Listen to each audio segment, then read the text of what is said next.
As you no doubt realized, I have many loyal friends around the globe.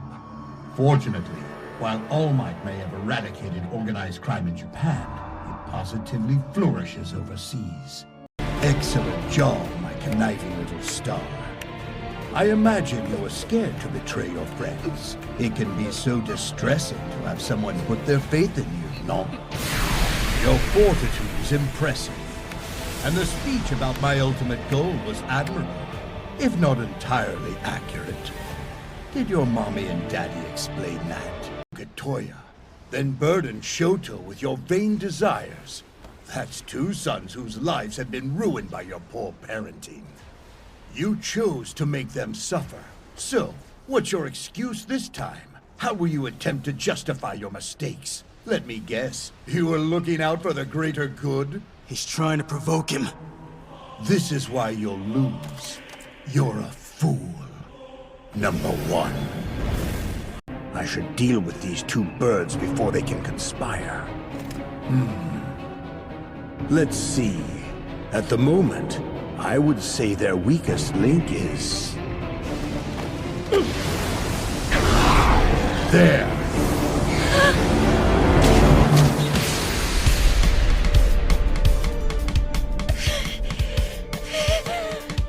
Hawks.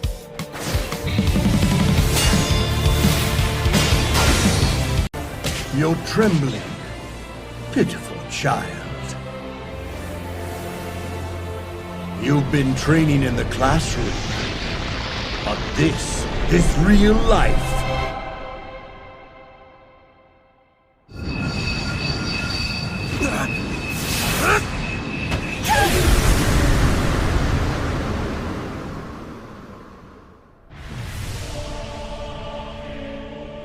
You didn't have enough feathers to keep them out of harm's way completely. Little bird, right now you're not number two. You're nothing. And these extras are delusional supporting characters, never meant to stand beside those who can pose an actual threat. Children, you thought you could best the Demon Lord? Did you really believe you were something special? Very good. Yeah, nothing wrong with trying something new. Nothing wrong with that. So what are we waiting on someone, or are we? No, it's just you and no, I'm ready to go. It's just you and me. Okay, well, let's go, man. Let's get it started. Still thing. How's your night going? Great. It's great. Very good. It's great. All right. Well, I guess we'll go ahead and get this started. So, nice to meet you, John. So, my name is Phil. I'm a host of the Conversation Podcast, and we got a very special guest in here today. You may recognize his voice from My Hero Academia. All for One himself, John Swasey, is in the building. How are you doing? Well, I'm doing fine. I'm actually not in the building. Technically, I'm on the the internet. No. It still works both ways, but yeah, it is. So, by the way, building in quotes. By the way, before I even got started with this, I actually watched the final season again 2 nights ago. Final season, My Hero Academia. My bad. Sorry, I watched the final season again. Very good. Just to make sure I'm ready. I want to make sure I'm refreshed and I know what's going on, so that way I'll be prepared. That is awesome. So you're probably more prepared than I am then. Yeah, I did an IG live, so that was my first time doing an IG live on that. So I was like, yes, I'm finally caught up. And I did my first. I had so many people in the comments. That's fun. I was like, if I'm going to interview All for One, I got to go back and do some homework. All right. So lay it on me. So now, before we get started, I want to do a little bit of an icebreaker. All right. So since you're the voice of one of the most iconic villains in anime, which is All for One from My Hero Academia, could you see All for One teaming up with other characters like from Marvel and DC, like Thanos and Darkseid? Well, I don't know. I think that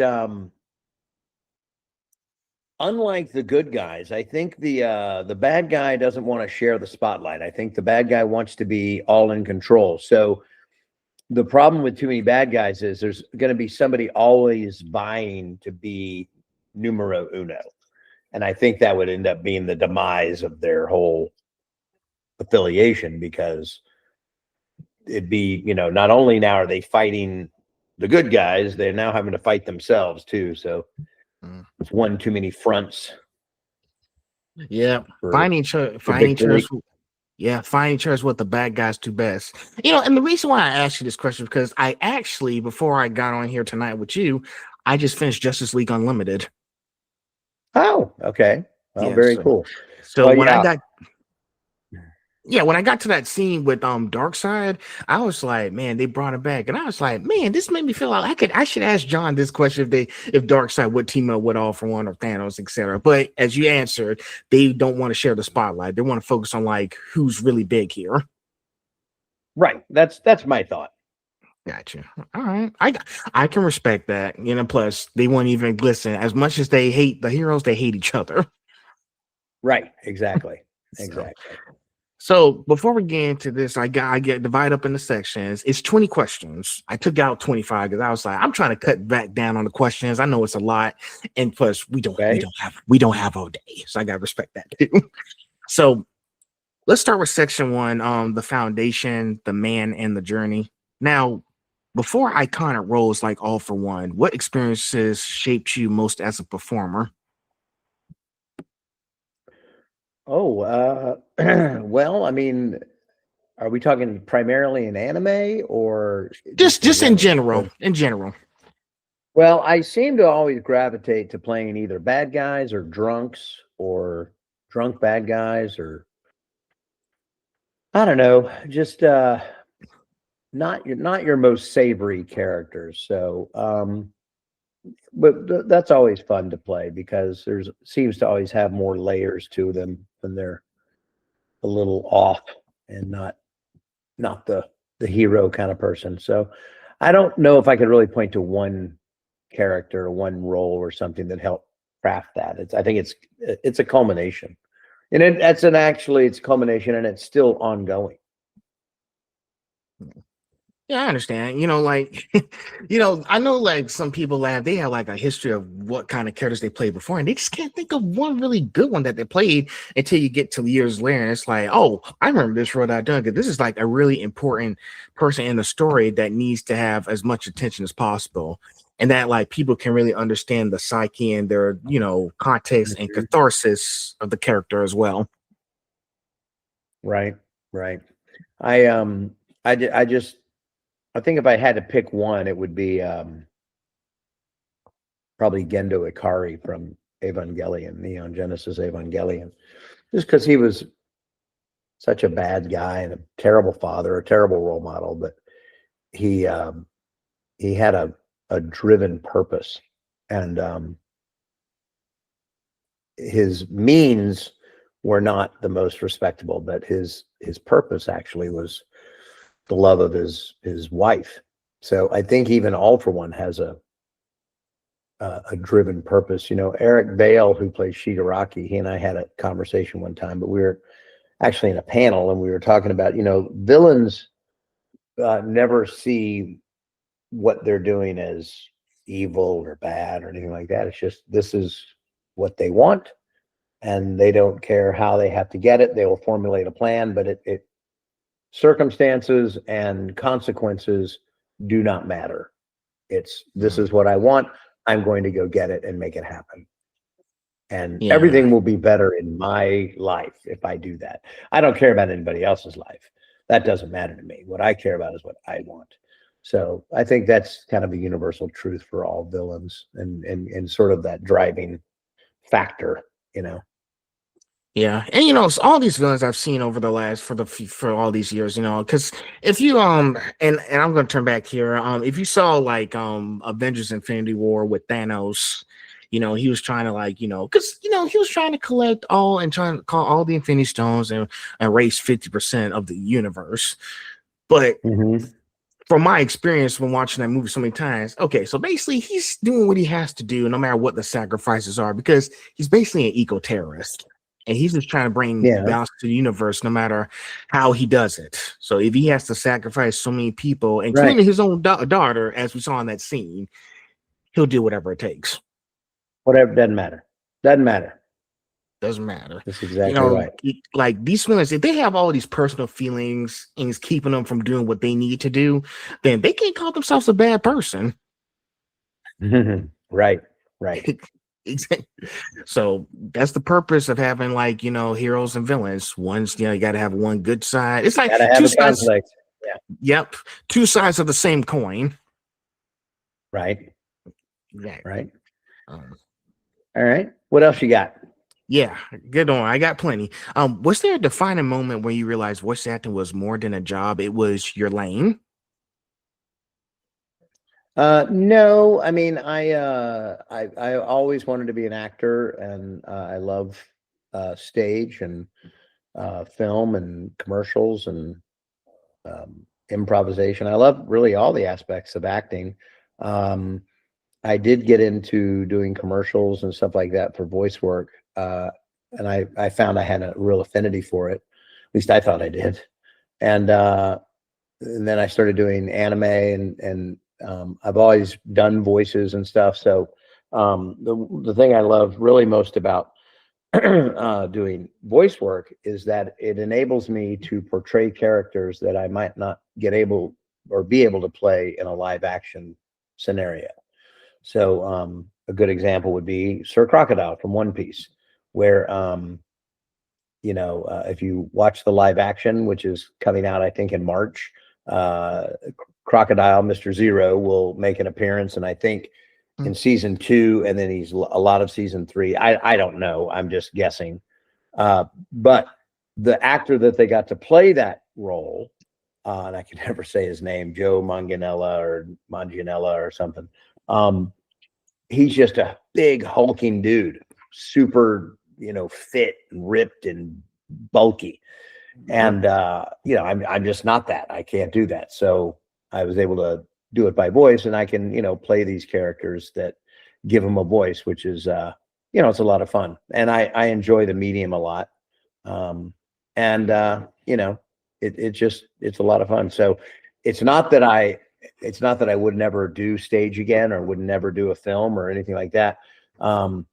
Those opportunities really haven't presented themselves just because of the season I'm in as an actor. I'm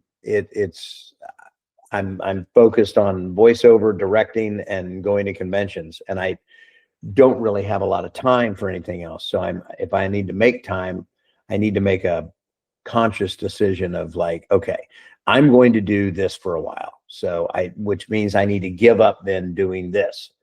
And I'm not really good at that because I really just kind of go where it takes me. I'm loving the levels of success I've had, but I never plotted this way for my acting career journey to look. It just happened.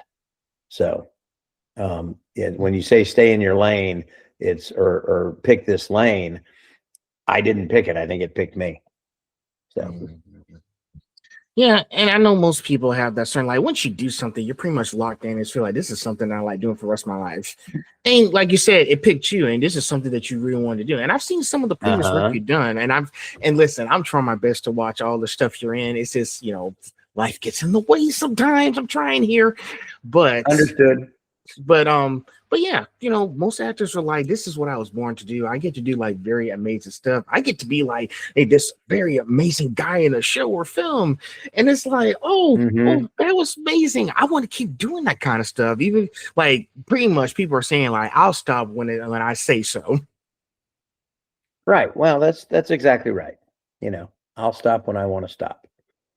That's a good way to put it. Exactly. Like keep doing what makes you happy. Amen to that. Yeah. Next one, how has your relationship with your own voice evolved over the course of your own career?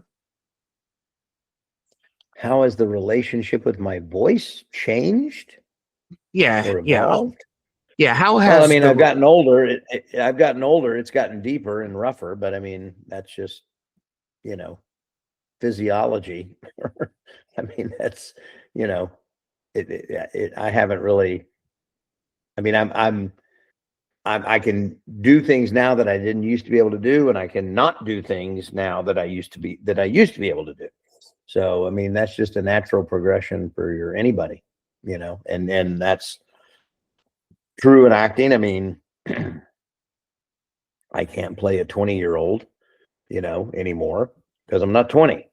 And there's, you know, so now I have to lean into roles that are more suited to either my physical age and physical demeanor or my what my voice can sound like. So but I think I'm kind of in a place now that I can do, you know, I can sound maybe in my 40s all the way up to my 80s. So I think that's going to be my zone for a while. So we'll see. I understand, but I was gonna say, but at least you I mean, I know like it's voicing it with someone in your 20s. At least you like document that you had like you shared like some great memories voicing those kinds of characters. Have you kept any of those memories? Well, you know, I mean, there's lots of good memories for as a voice actor. I mean, it's voice acting in what we do in anime is really tricky because it's very discombobulated. For instance, we as actors, we go in to record an episode of something and we just record our lines. We don't watch the whole show. We don't work with other actors. It's just us in the booth. So it's hard to go, man, I have this great memory of when we did this scene and you know, so and so was there, and we really hammered it out. It's there's a lot of mechanics that go into dubbing, which can make it a much more difficult medium of acting because you don't get the luxury of rehearsal. You don't get the luxury of running through it a few times. You can't really work it. You know, you just have to kind of do it. So. But I do know that, you know, there have been periods when I love working with certain directors. I love working in certain shows and stuff like that. But there's not really a particular moment I could qualify and recollect as like, oh, I remember this one time we were in the booth, you know. But anyway, sorry. It's kind of a boring answer, I guess. No. It's okay. Listen, I'll take whatever you answer. I want you guys to preach, okay? It's the truth. So, you know, there's really not much else to say. I understand. And listen, I understand from your perspective. You know, sometimes it's hard to keep so many minutes of all the amazing work we've done over years, and you know, we just have to make do with what we have now. And you know, and if we can remember a few little things of the great things we've done throughout our years, that's all that matters. Even if it's a little bit, that's all we can get. Well, if I remember something in the middle of this, I will just shout it out. It will interrupt everything and just get it out so I don't forget it. That's fine, John. That's fine. Hey, John, just take your time, man. That's all. You know, if it comes back, shout it, man. Shout. If it comes right.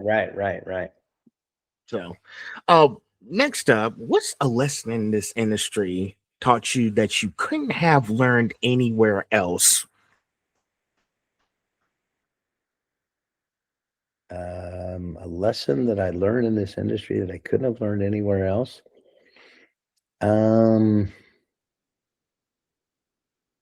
Probably that the word nani means what in Japanese.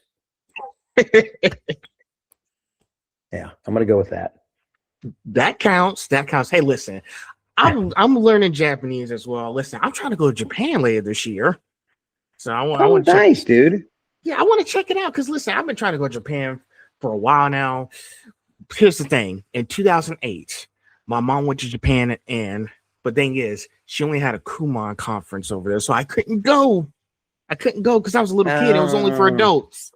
I was like, no, just tell you with you. I can stay in the hotel room or something. Just turn on the TV. Yeah, you don't want to do that if you're going all the way over there. You don't want to just stay in your hotel room. You want to get out. I know. But yes, I'm on like a 445-day streak on Duolingo, and I still don't know a full sentence in Japanese.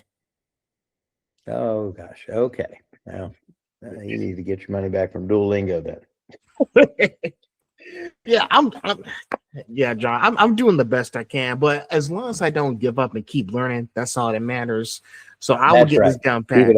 But yeah, learning Nani, Nani was what? I was like, I thought he knew Nani means what? No, that's the only one I got. Nani?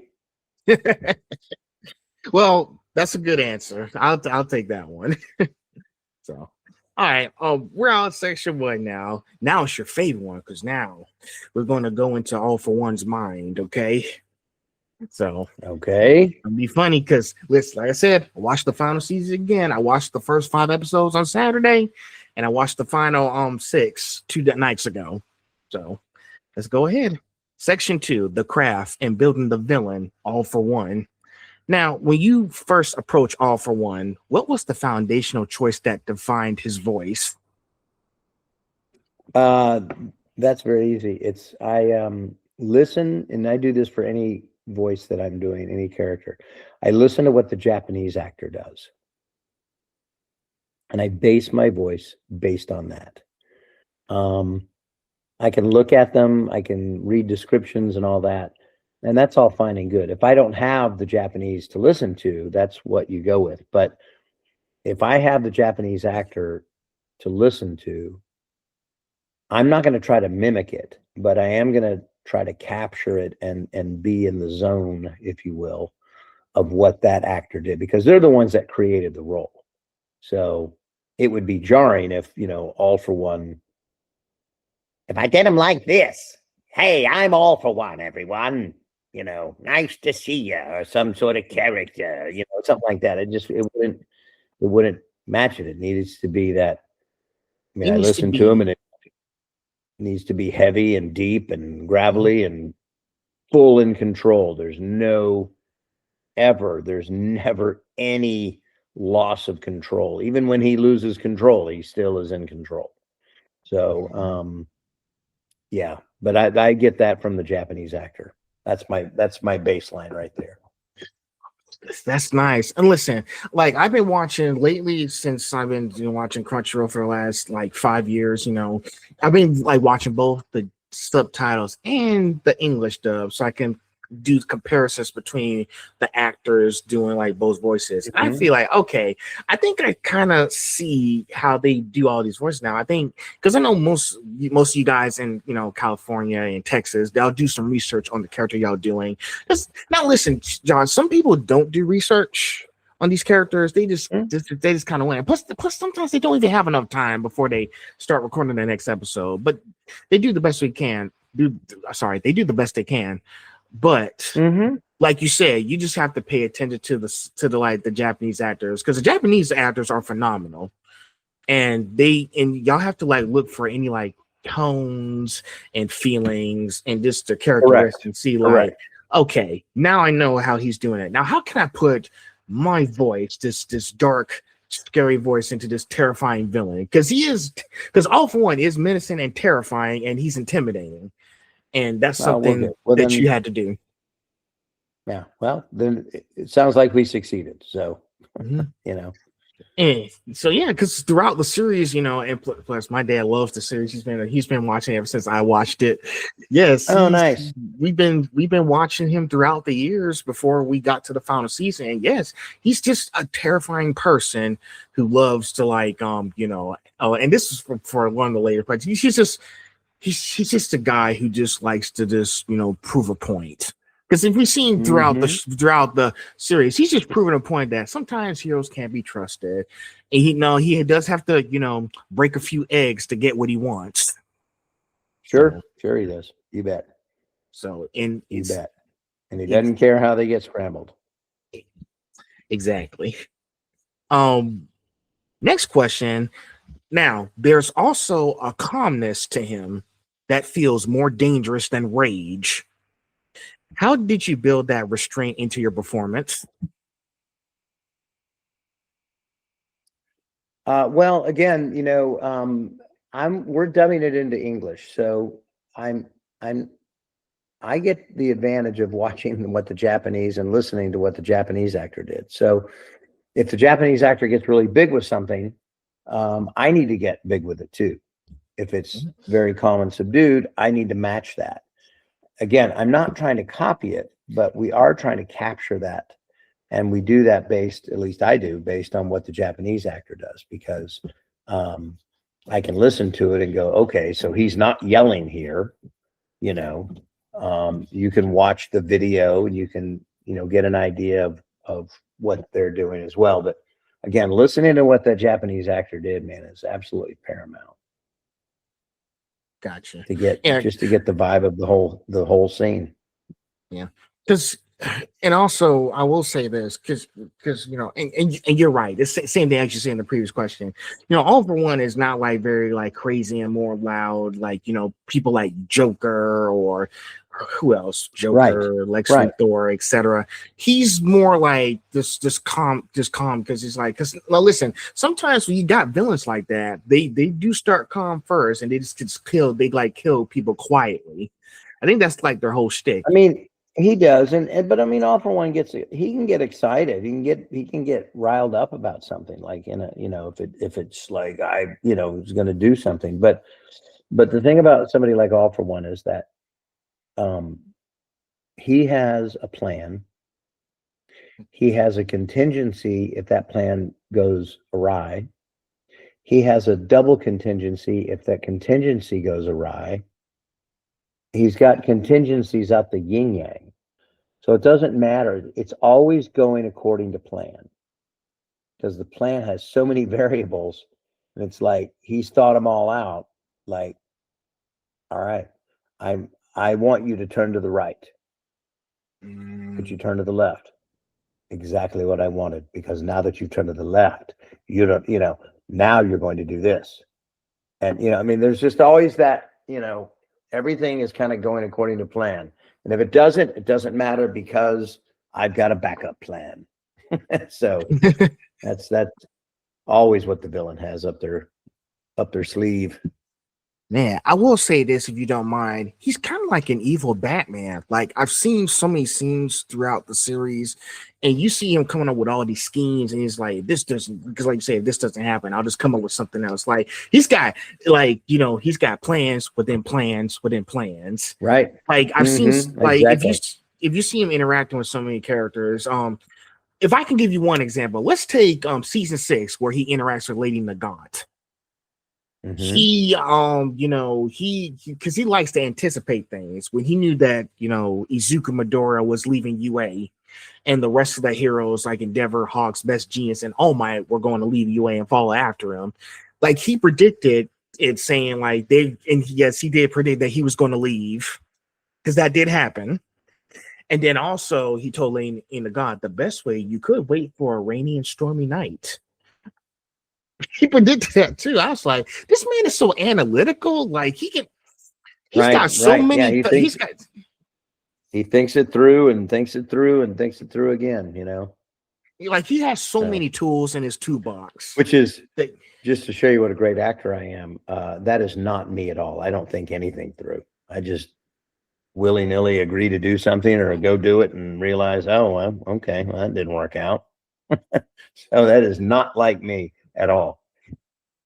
I understand, but you still did a great job with the character. Well, that's why I'm saying. That's what I'm saying. Like, I listen. As long as you put your heart and soul into this character you're doing, that's good enough for me.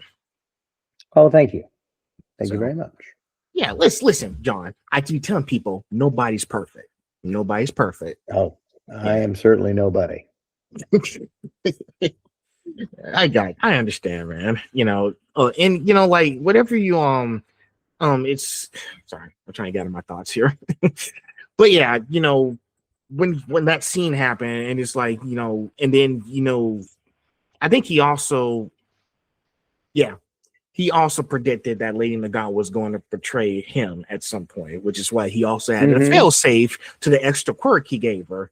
Like he knew something was going to happen, so he wanted to be extra sure. Yeah, and this goes to show you how these characters are just, well, some of these characters in these shows are just well prepared for any sort of outcome that's going to happen, and then they just make sure they have something just in case something doesn't go the way they expected it to. That's exactly right, man. Nail on the head, buddy. You got it. Yeah, and listen, trust me, he's had so many like disadvantageous outcomes with different characters. The same thing when he was talking about Star and Stripes. He knew that was going to happen too, but he knew he had to do something to keep her from teaming up with Deku and the others. Right. Yeah. So that's go ahead. I'm sorry. No. You know, I don't. Go ahead. I was interrupting you. Go ahead. Oh, sorry. Yeah, but that's why I like All For One. You know, this is why he's like one of the biggest, baddest villains out there, because he's analytical. He knows how to predict certain outcomes, and he knows exactly what to do. Just have a backup plan if something doesn't go the way he expected. Exactly right. That's why I was saying what I said. Yep, exactly. Let's see. Next question. Now, in scenes opposite emotionally explosive characters, how do you maintain that eerie composure? Well, I again, I go back to whatever the Japanese does. I mean, you have to understand, you know, we're not going into this blindly. I mean, it's already been performed. So we go in and we study the performance, or we listen to it, and we're going to try to match that. So it's not that we're not emotionally invested in the scene, or we're not giving it our all or anything like that, but we have to sort of stay within the confines of what is going on in the Japanese.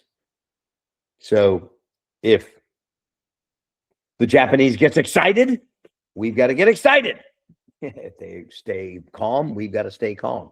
So there's really no need to sit there and go, oh man, how am I going to handle this scene? It's like, well, you're going to handle it the way the Japanese handle it. You're going to just do it in English. So, you know, that's it gives us, it's freeing. It's also confining in the same breath. So, you know, but we have a very clear roadmap of what to do. Right. And yeah, and like you said before, I think this whole section, I just follow what the Japanese voice actor is doing. It's basically the way you do All For One's voice. And you know, yeah, that's a smart way to do it. You know, I was like, shoot, I never actually thought of it that way. Usually they just like, you know, research security, and they just like go in and just do like what they can by reading their history. But for you in particular, John, well, and I actually but you can. I mean, you can do all the research you want on the character, and there's nothing wrong with that, you know. But again, you can't. I mean, let's just say you were doing an anime that had Genghis Khan in it, you know, and Japanese actor does it a certain way, so it's going to be animated a certain way, it's going to be performed a certain way. You can do all the research on Genghis Khan you want, but you can't then come back and go, well, it turns out he had a very high effeminate voice, so I'm going to use that voice instead. It's like, no, you can't do that. You have to kind of stay with what the original performance is and base your stuff off of that. You can't just kind of go, well, I don't care what they did. I'm going to I'm going to go do this because my research led me in that direction.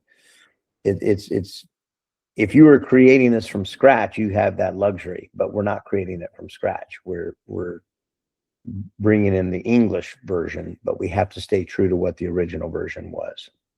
Right. And because that's how it's originally made. That's how it's originally done. So correct. And that's why, you know, lately when I've been going back to Crunchyroll and actually watching the subtitles for real, like, can I give you an example if I can here? Sure. Sure. when I was watching some stuff, like when I was watching Dragon Ball Z, and you should know because you're the voice of Dodoria too. When I was watching some of those scenes, and I seen so many like powerful, like a really amazing and spectacular scenes in that show, I was like, well, shoot, if they matched it, like, you know, since they matched the Japanese voice actors, their screams have got to be out of this world. Like, I guarantee everybody in the series had to scream their heads off all over the years. And you know, absolutely. lately, John, I've been listening to the soundtracks too, because some of those soundtracks I was listening to from those old, like, you know, now I'm watching the 1990s, you know, Dragon Ball Z stuff, because that's how originally those songs were made in the US because it was copywritten. And I was like, why do I need to start watching the Japanese stuff I need to start watching the Japanese version of stuff again, because that's how they originally do it, and really pay attention to how the Japanese voice actors and music people do their things over there. Yeah, I mean that's a good thing to do. Now that being said, I will also say that I don't think it's any surprise that one of the reasons that anime is so popular today is because of the dubs. You know, I mean, I think more people are interested in watching something if it's in their native language than if they have to read the subtitles. And there's nothing wrong with reading subtitles. There's nothing wrong with if you prefer the Japanese version over the American or English version. There's nothing wrong with that. What I'm saying though is that I think that more people are, you broaden your audience by bringing in dub actors than just having it all in subtitles. And I think the proof in the pudding is if you go to a convention and see the line for Chris Sabat and Sean Schemmel, you know, or Lucy Christian or Colleen Klinkenbeard, or, you know, any of these actors that have brought these amazing characters to life, and people want to meet them. You know, people want to get their autographs. So I think it's fantastic, and I think it's, you know, it's created a whole industry actually. So you know, yeah, it's definitely something. Yeah. And lately, John, ever since I started watching all these shows again, like I've been like, now listen, John, I'll be honest, when I was in high school, I was mostly in it for the entertainment. I was just watching the shows and then coming to meet you guys and just get stuff signed or whatever. But now it's like I'm going back and watching these things for context clues. Oh, which is really good because I like diving deep into these shows and understanding like what's going on, what's the purpose of the story behind it, and just coming to talk to you guys and ask you questions about certain things that like I never thought or even thought to question y'all about before. So still want to watch it for fun, but I still want to make sure. No, I hear you, man. Yeah. Well, and I think watching it in both, if you can, is fun. I mean, you know, there's nothing wrong with that. You know, if you enjoy anime, you enjoy anime and a story, you know. There you go. We're out of that section now. Now we're in section 3. Okay, so now we're gonna go really deep into All for One's mind. So section 3 is the mind of All for One.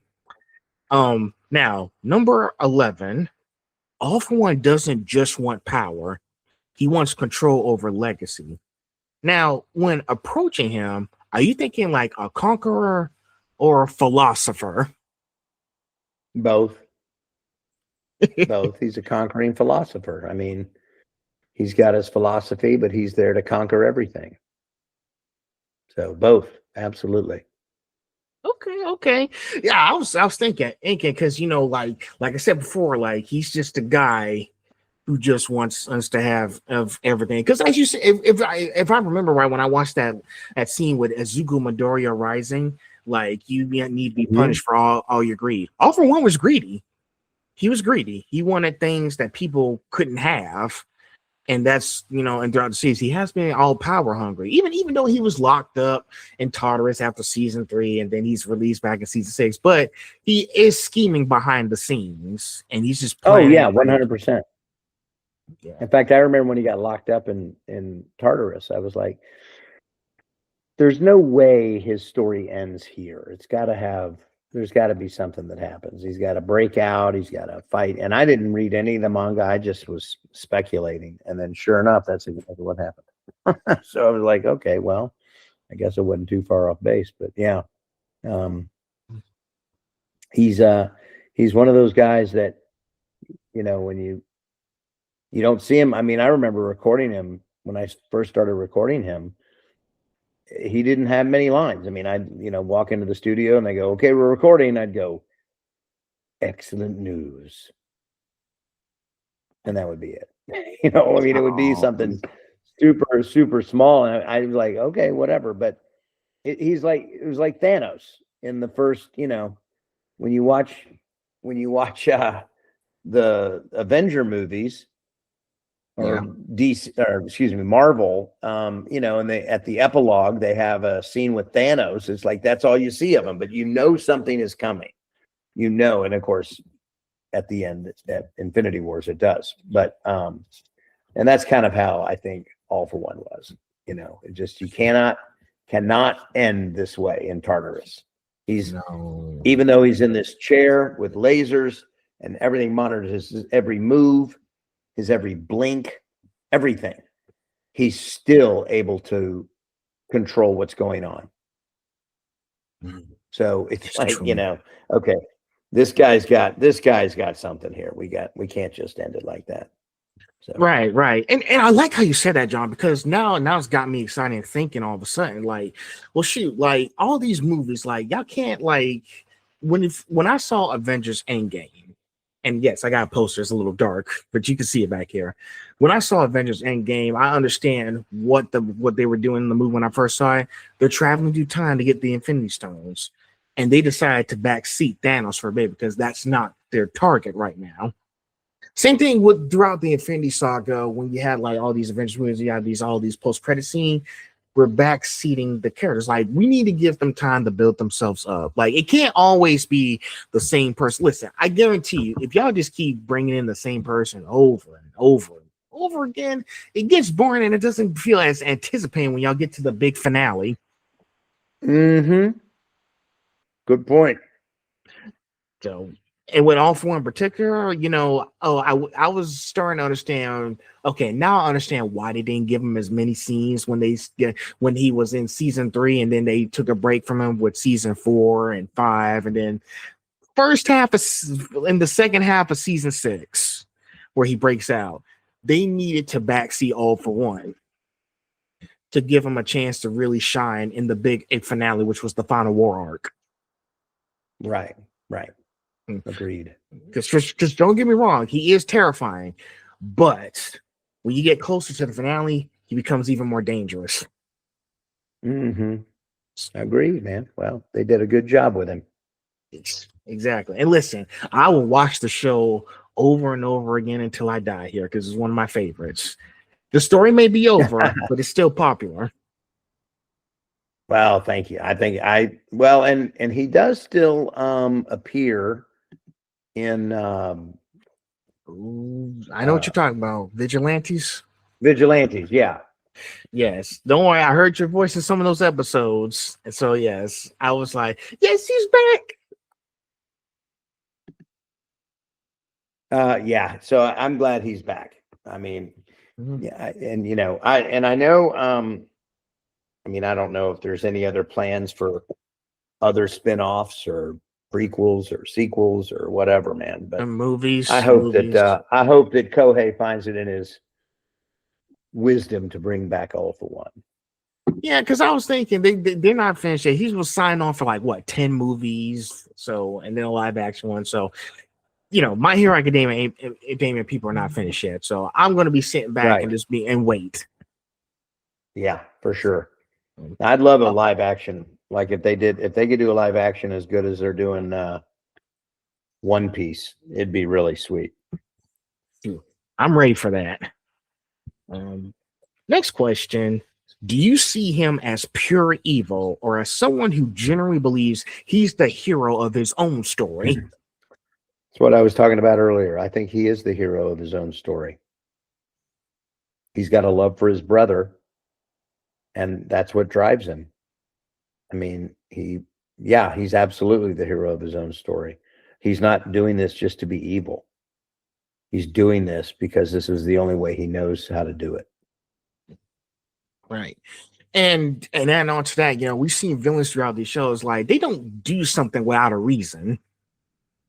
It's like because no, they don't do something without a reason. But again, a true hero, considers the consequences. And if I go and destroy that villain, if I do that, that's fine. But what cost? Did I kill a bunch of innocent people in the process? Did I destroy buildings? Whatever it might be. And it's like, well, the villain doesn't care. I don't care who dies. I want that. I want to get there. I want to get from point A to point B, and nothing will stand in my way. And I certainly don't care if anything does, what happens to it when I destroy it. That's what they want. And it makes them hero of their own story, but indeed the villain. Yeah, hear their own story. And it goes back to when, and another example, and we're going back to I'm trying to give as many good examples as possible. Going back to the Avengers with Avengers Infinity War, when I read the description that Kevin Feige was talking about for Thanos was trying to he's doing this to prevent the destruction of the universe because of what happened to his homeworld Titan, which is something he vowed not happen again. And then he also said you can go as far as to say that he is the main character of the film. And that's why they said that's why Thanos won at the end of Avengers Infinity War. And that's why, they were saying so he's pretty much the main character of the story, because what would happen if the Avengers lost? Pretty much. Right. Because we don't want them to be winning all the time. And listen, I've seen so many episodes where All For One, he's won a few battles. He's won. Because sometimes we don't want all the heroes to win all the time, and so I was really hoping that he was going to win the whole thing. I was pulling for that. I thought let's have a show where the bad guys win. Let's just see what happens. But. That would be interesting because and I've seen some fights where he was fighting all those people at the Gunga Villa site in season 7, and he didn't win a few battles. He when I saw that scene where they were just keeping the pressure on him. He broke out of everything and he devastated everybody. Right. Yeah, for sure, man. Absolutely. And I think that's what All For One is about. Again, it's just devastate, kill, pillage, whatever, as long as I get what I want. Exactly. Next up, now manipulation is his greatest weapon. Yes, I've seen him manipulate a lot of people in the show. That's how he gets what he wants to. How do you convey control and psychological dominance through tone alone? I guess just have a voice that is menacing, and that voice developed over the series. And again, I go back to the Japanese. I kind of found the zone that he needed to be in, and the director seemed to like it, and she thought that was a great place to be, and that's where we stayed. And then even as you develop a voice, it will change over time. It just can't help it. It evolves. But I just keeping that, just try to be as evil sounding as I can be, but still have some shred of what I would consider humanity, or what I would consider the character would consider humanity. And he's not a demon. I mean, he calls himself the Demon Lord, but he's not an actual demon with some fire breathing boy. He's just a yeah, person. I got you. It has to have that, and that's, again, I listened to what the Japanese did, and he's actually, the Japanese actor is a lot deeper than I am, but I thought, I was grateful and fortunate to be able to bring something to it that added the elements that needed to be present to give him the life he needed, to give him the voice he needed. So. Okay. Yeah, he and like you said before, he doesn't care who he hurts, he's going to get what he wants. you gotta have, and the thing is, he's a guy who likes to pull strings with people. He likes to pull people's strings, and it's really, for him to do that, it's really like very, you know, very vicious and evil because he knows how to get under people's skin. Like, I'll give you a few examples again. He said a lot of things to a lot of people to get under their skin. You've seen him try to break All Might when he fought him at in Kamino in season 3, and he knows exactly what words and nasty cards to play. Mm-hmm. Sure. Yeah, same thing. And again, I mean, that's why we have a script, though. We're given a script. It's not, I don't have to really think about, All for One would never say that, or All for One should say this. It's like, no, this is what Kohei wrote. This is what it says. This is what we're going to do. Right. Because I know some of you guys don't, because I know you guys don't really come up with mean things to say when y'all get to in the booth. I have to follow exactly what people are telling you to say exactly for the show. Follow the script for a reason. You read the script. Right. And yeah, I think it's much better because because it's sometimes it's hard to come up with very powerful words for people to say in these shows, and it's like, but you have to read it. But we're not improvising this. We're not. Nobody says go in and now play this scene and be like this and blah blah blah. It's like, this is what the script says. This is how it was done in Japanese. Now put your spin on that, but you've got to read the words. You can't just willy-nilly throw words out. So there's no, we don't have to come up with ideas and words and stuff like that. That's what the script says. You know what I mean? Mm-hmm. I'm not trying to make it sound, I'm not trying to be cold about it. I'm just saying it's not some deep-seated, long-range, in-depth, I'm going after this. What is he all about? It doesn't matter. This is what the script says. You have to say those words, Mm-hmm. and you have to say those words because hopefully it was also written to fit the lip flaps. So you can't give it pauses where you might want to pause. You can't give it inflection where you might think inflection would go, because if it doesn't match what the lip flaps do, it isn't going to work. So we're really bound by a lot more than I think people think. As far as when you ask a question about, in-depth interpretation and blah, blah, blah, blah, blah, it doesn't freaking matter, man. You've got to fit in that box as best you can. So it can be very confining. But it also is a challenge for us to get across the emotional levels that you're speaking about and asking about, staying within that confines of the box. Does that make sense? Makes sense. Yeah. Yeah, definitely. It's best. It's a challenge. Oh yeah. Yeah. I'd say I agree. Stick with the script. Don't think too much about it. Let the people in production handle it. But yeah, it's with All for One himself, humiliation is key. Like, he'll do whatever it takes to get what he wants. And yeah, I've seen so many scenes, and it's really, whew. He knows what to say. Right? Sorry, hang on. I lost my light. Ooh, don't lose that. Yeah. We can keep going now. It's all good. Yeah, sure thing. Next up, is there a moment in the series where you felt he was being emotionally honest rather than strategic? Sure, lots of times. I mean, I think when he talks to his brother, talks about his brother, he's opening himself up. When he's talking to All for One, and he's being strategic. But when he talks to Shigaraki, I think it's a little bit of both.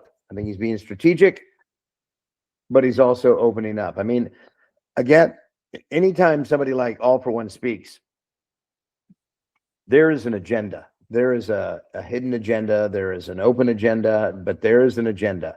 And everything he says, it's all very calculated. So he doesn't get on an emotional level like he just can't control his emotions. Even if he's feeling emotional, it's gonna have a calculated component to it for sure. Right.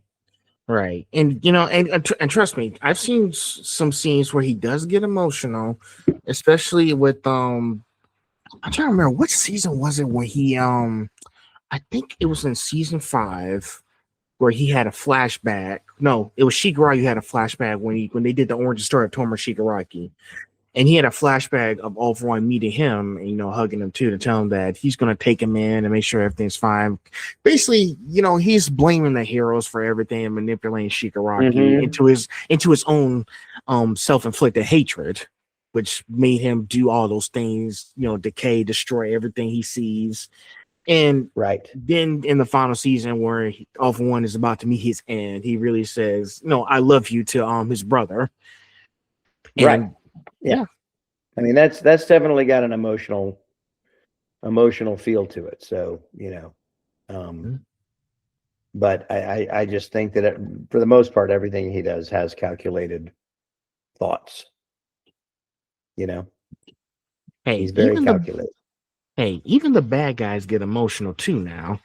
It's true. Oh, maybe so. Maybe so. Yeah, that's true. Let's see. Next one. What do you think makes a calm villain more unsettling than a loud one? Because he's more in control. He's got everything figured out. There's no need to get upset and no need to get loud because everything is going according to plan and he's in complete control. When there's no panic in his voice, there's no urgency in the fact that it's like, things are spinning out of control. Everything is well within his control. It's all well within his grasp, and there's no need to worry about it because it's all been figured out. What's the old saying? Always 10 steps ahead. That's right. Exactly. That's exactly right. He's always 10 steps ahead, and he's 10 steps ahead of those 10 steps. That's even more incredible. I tell you, like, because all these loud villains who like to just make noise and just draw attention to themselves, they don't think rationally. But for All For One himself, it's a different story because he knows how to handle all these situations. He sure does. You better believe it. So, again, that's why he's one of my favorite villains in these shows. That's awesome. So, we're at the conclusion here. But before I want to make sure, have you enjoyed our conversation up to this point? Oh, absolutely, man. You've asked some really, really provocative questions, which I enjoy. Hey, I try my best. I had to stay up late at 1 a.m. trying to make sure I got it. Oh, well, you've done a fine job, my friend. Fine job. Thank you. Section, let's see. So section 4 is legacy, impact, and reflection. So since the show was over, let's ask this question. In a story so focused on inherited power and successors, what do you think All For One ultimately represents? Wow. Just when I thought you asked in-depth questions, you ask a really, really in-depth question. The whole story represents of the traditional, most basic conflict with good versus evil. And I think that in All For One's case, even though what he's doing is an evil plan or whatever, like I said, it's all for what he considers a greater good. And he's willing to sacrifice himself in order to make it happen.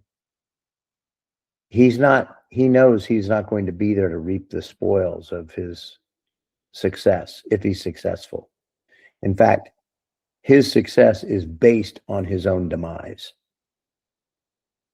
And I think that's, I don't know. I think there's a kind of an interesting quality there of self-sacrifice. I mean, he's not a savior, but he's willing to die if it means he will live on. And I think he recognizes it's for the greater good, so, and which I think is also something that's true. It doesn't matter what happens along the way. This is for the greater good. This is for what I consider to be the greater good. And whereas the real hero would say, well, it may be for the greater good, but at what cost? We can't afford that. So we'll have to rough it out. Whereas All for One is like, I don't give a shit about the cost. Doesn't matter to me. It's the end result that's all that matters. So at any cost. And that's just, that's not really good. Yeah. And listen, both sides throughout the series, like, and this is something that I learned when I was watching season 6. When we got to the end of the Paranormal Liberation War, both of these sides, good and evil, hero versus villain, they're all fighting for a cause. Like you said like with Mr. Compress, and I'll agree with everything you're saying. Mr. Compress saying, you guys are not the only ones fighting for a cause. Mm-hmm. We're willing to make sacrifices. No matter what side, no matter what you're affiliated with, you guys are all out there fighting for a cause.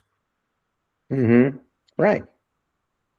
And that cause, I mean, two countries at war have a cause. They both have a cause.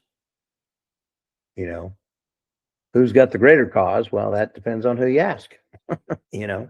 So yeah, it depends on who you ask, and both sides are going to fight for their lives to make sure it comes to fruition. Mm-hmm. Absolutely. Mm-hmm. Next one, after spending years portraying such a calculating antagonist, has it influenced how you view heroism?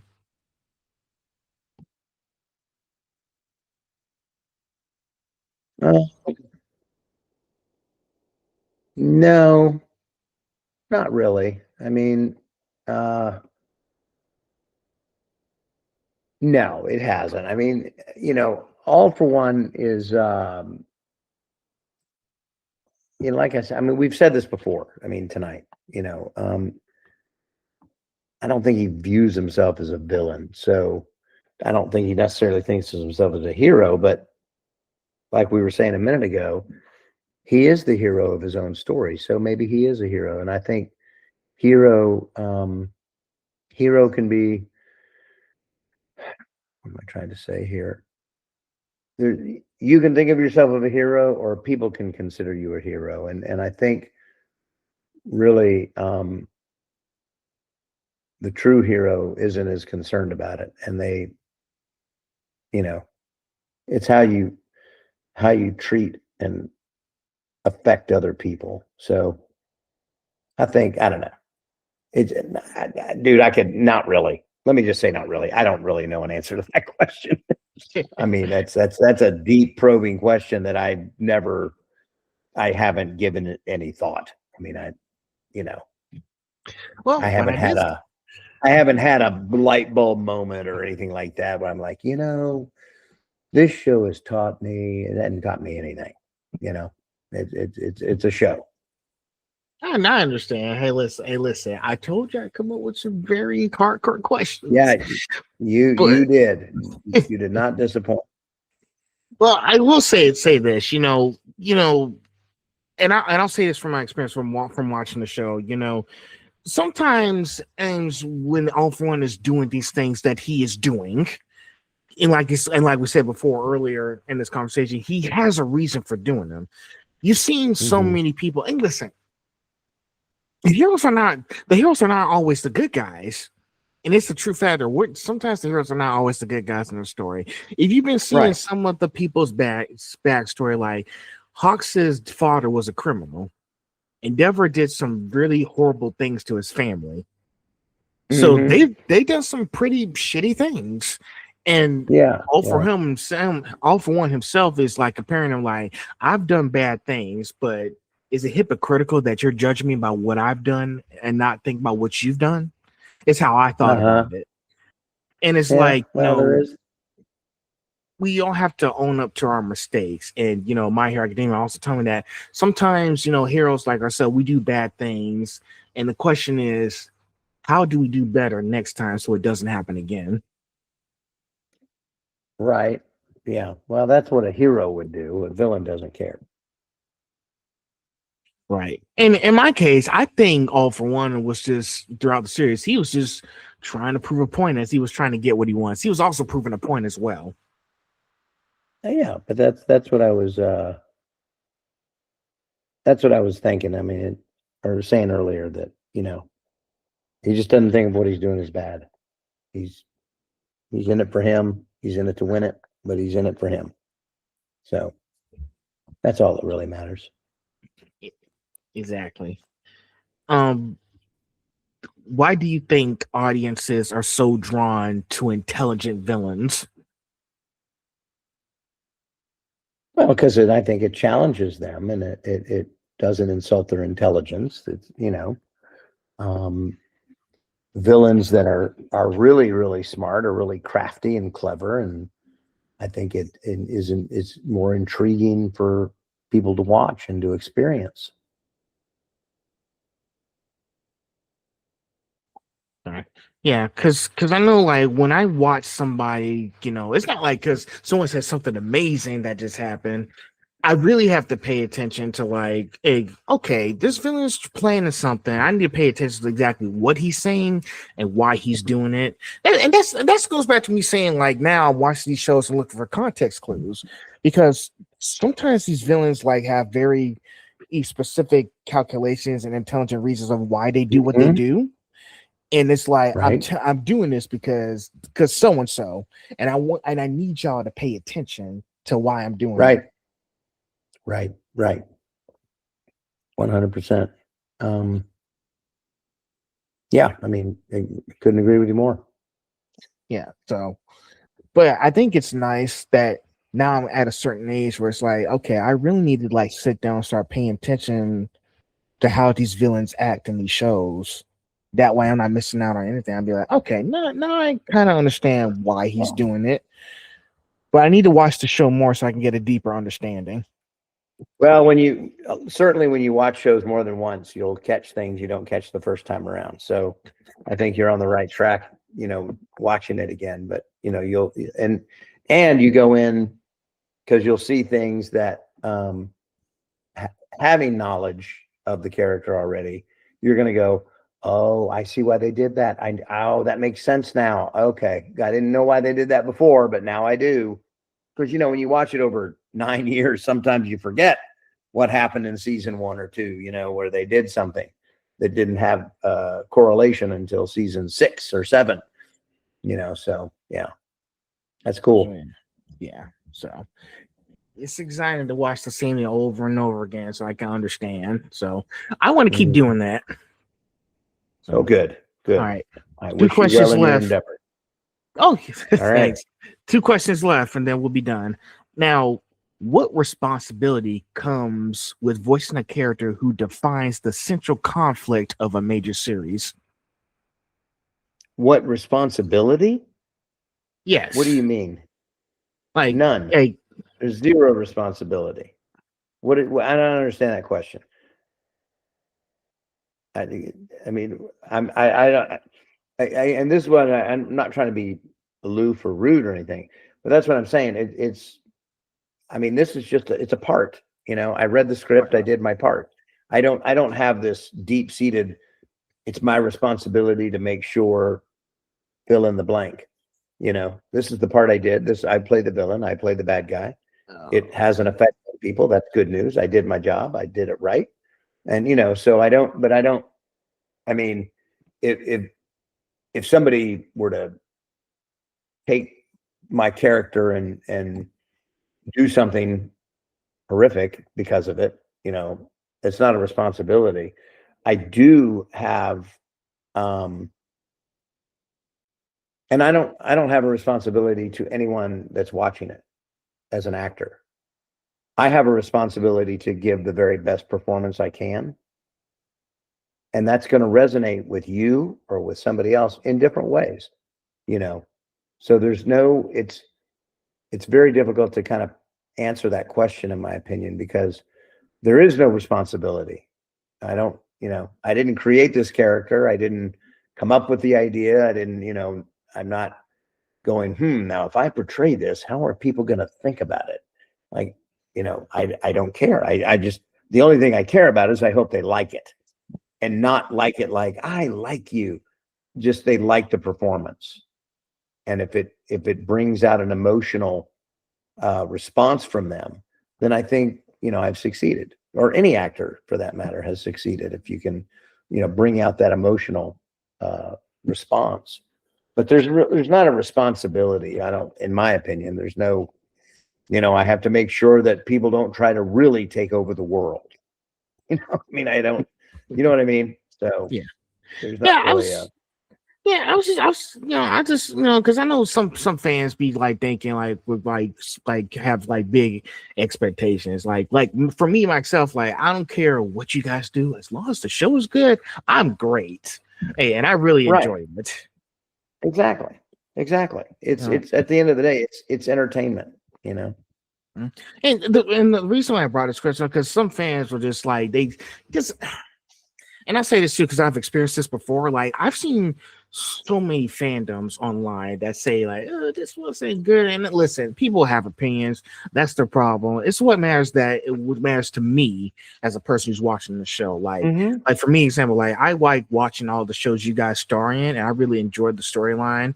Like because I know some people just sit back because I'll give you another example. When I was watching some of these movies and people were saying like, "Oh, this didn't happen in the comic book" and all that stuff, sometimes I reply in the comments and I'll be like, "Y'all, if it's not broken, don't fix it." Well, look, if you can't if you take a book and you make a movie out of it, not everything that's in the book is going to be in the movie. You have to condense it. Same with a manga versus an anime. You just can't put every single thing in there. And there's going to be certain things that if you read the manga, you're going to understand what it meant in the anime. And there's going to be certain things it may gloss over, but hopefully they'll address it at another point where you can make that connection. Right. But you can't you can't please everybody. It's just impossible. Not everybody loves everything that you do or create or whatever. And, that's fine. It doesn't matter. You don't have to please everybody. You have to please yourself, number one. And if other people find pleasure in what you do, then great. But if they don't, there's really nothing you can do about it. Right. All we can do is just keep doing the best we can and enjoy the work we like. There it is. 100%, dude. You win the prize. Hey, listen, I always try to come up with something wise in my head to say, it just takes me time to bring it up. Last question. When fans react to your performance, I think you already answered this question, but let me go ahead. What response tells you that you truly brought the character to life? Well, when I get people like you to ask if you can I do an interview with you, or if I get people that come up to my table and want an autograph and a picture and tell me how much they really love the character. And, it's, kind of funny to be told, man, I really love how evil you are. Okay, that's cool. Thank you. But, those are the characters that I've been asked to play. And I've always tried to do the very best I can. And if it touches somebody and means something to someone, whether it's, when people come up and they go, "Dude, I just love to hate you." And I'm like, okay, that's fine. I can dig that. Again, as an artist, as an actor, if I strike a chord with somebody, that's really what my ultimate goal is. That's what I'm hoping to do, with everybody is whether you loved it or hated it or were offended or, I'm not out to just offend people or anything like that, but I'm just saying, if you strike an emotional chord and so you made a connection in some sort of way, and that's really what acting is making a connection. So if I can do that, then I feel like I've succeeded. Yeah, true. Listen, acting is a piece of art, and yes, acting is a piece of art. You want to make those connections with the people who watch the things that you're doing, and it's really amazing because I want to be like, hey, I seen some of your work. I wish we can, I wish I can get more like questions and talk about how you did all this. That's the kind of responses you love to hear about, and that's really Yeah. it's really exciting to see people as and come up and get. Sorry, I'm getting too excited. I'm trying to No, think. you're good. You're good. You're good. You gotta have those nice kind of responses because fans and people will remember you for all the hard work that you've done in these things. Mm-hmm. Absolutely. Absolutely. Sure. Well, I think that kind of wraps everything up. I know it was an hour, but it looks like it was a great interview. Did you enjoy it? I had a great time. Thank you. Yeah, you did a wonderful job, and I appreciate it. And yeah, we kept it right about an hour, which is about the time I had anyway. So that worked out good for both of us. Listen, But thank you very much. And every day when I get up in the morning, I just try to do my best with these things. no, you do a great job, man. And now, where can I see this? Oh, sure thing. So this is going to be on YouTube, Spotify, and Apple Podcasts. Oh, great. Well, So you'll be able to see everything. very good, man. Well, if your listeners, pardon me, if you want to go check out another podcast after you've watched this one, check out Bottom of the Barrel on YouTube, Spotify. That's my podcast. Me and my two buddies, Kyle Jones and Jay Hickman, we have a good time picking out different topics, talking about them, all the while drinking a bottle of whiskey. So it turns into silly fun.